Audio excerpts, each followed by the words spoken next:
Well, technology for teens is on the rise, with more parents than ever searching for smart ways to keep their children safe and connected. From the latest GPS tracking watches to safe smartphones that can block social media use, there is a plethora of options out there. But while the new devices promise peace of mind, experts are raising red flags about privacy and safety and access to even more screen time. So just how helpful are these smart devices, and what should parents know before investing in them? Here to break it all down for us is CEO of the Digital Fluency Group, Yasmin London, along with 7 Tech editor Sean White. Hello, everybody. Hi, Good guys. morning.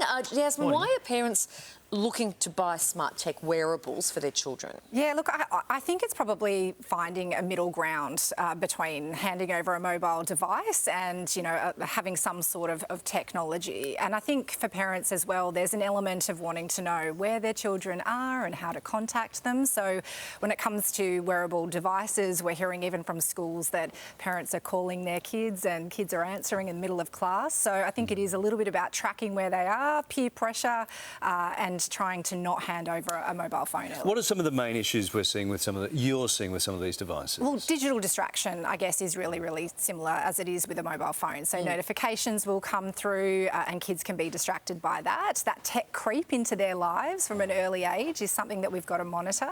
And I think, when it comes to the data that is harvested through these devices, everything from age, date of birth, where they're going, what their heart rate is, all of that information for kids is being collected, and we've got to be mindful about where that's going. I like that digital creep. I love that. It's just sort of encroaching on your life. Yeah. Sean, I'm going to bring you in here. Talk us through some of the latest wearable smart tech available for kids. Yeah, I guess what I found, especially from just the wider tech community, parents I've spoken to and online, the most popular option seems to be this Space Talk Adventurer 2. And the reason why is that you do get calls and video calls, but parents have a lot of control over who that is. There's no social media, and probably the key one is GPS location tracking, so you know where your kids are. I mean, the only issue with this, it is sort of 300 plus. That's what we're talking in terms of money. There are cheaper options out there. I think Kids O'Clock is about half the price. But as you go down further with budget, obviously those, I guess, restrictions and good features that parents love especially, they get less and less and less. Yeah, OK, so you buy the item, you open it up, you click accept to all the terms and conditions, you got all the factory settings there. Are there restrictions and privacy settings that parents need to know about firstly and then put in place? Yeah, I think there's some key pillars here. I mean, as Yaz was talking, it's about finding a balance, giving tech independence, but having that control. I mean, parental control, managing contacts is the big one with that. A lot of people love the device tracking so they know where their kids are. Some have SOS buttons, but the big one, and I think this will be moving forward, which we'll see with wearables and phones, if some parents still choose to go down that one, is the social media access. I mean, we've got that social media ban looming as well in December, but social media restrictions and features will be the key thing moving forward with all these devices. Yeah, I don't sort of mind. It seems like a pretty good idea. There's also new safe smartphones being released, Sean, at the moment. Yeah, Pinwheel is something that's been around for a while, but not in Australia. Now, this isn't actually a new phone. What they do is they kit other phones out with controls, so you get all those things that we've just discussed.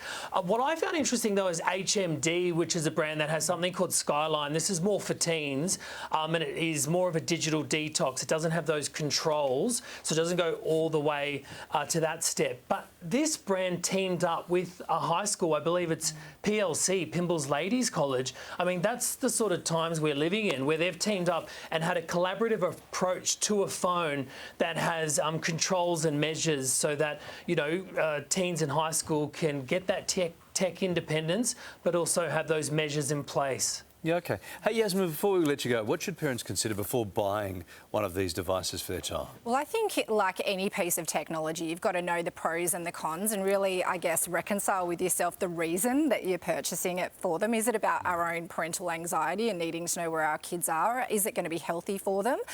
Educating yourself on how it works, making sure that the ground rules as well are in place around who's in charge of the device, who makes the rules around it, and the appropriate use. So lots of different different things to consider. Really interesting, though, that Sean mentioned Pymble Ladies College handing out those Wise phones. It's been an Australian first, so it'll be interesting to see how that world. goes. Is it still in trials or phase now? Have they got results in? Or? I'm not sure. Well, they've handed them out, so I believe it's every student had the opportunity to take up the offer from year 4 to year 10, and each of these phones are developmentally appropriate for the age and stage of those students. So access to things like Spotify might be for older students, things like messaging or Bluetooth for younger students, so they can listen to music. Could have been trialled like that in real world as opposed to just some lab somewhere. Yeah, well, it's great. I think everybody's got eyes on Pymble Yeah, to see how that great idea. goes, because it could be a game changer. Good stuff. Thank you. Thank you, Sean. Thank you, Gaz. Thank you, guys.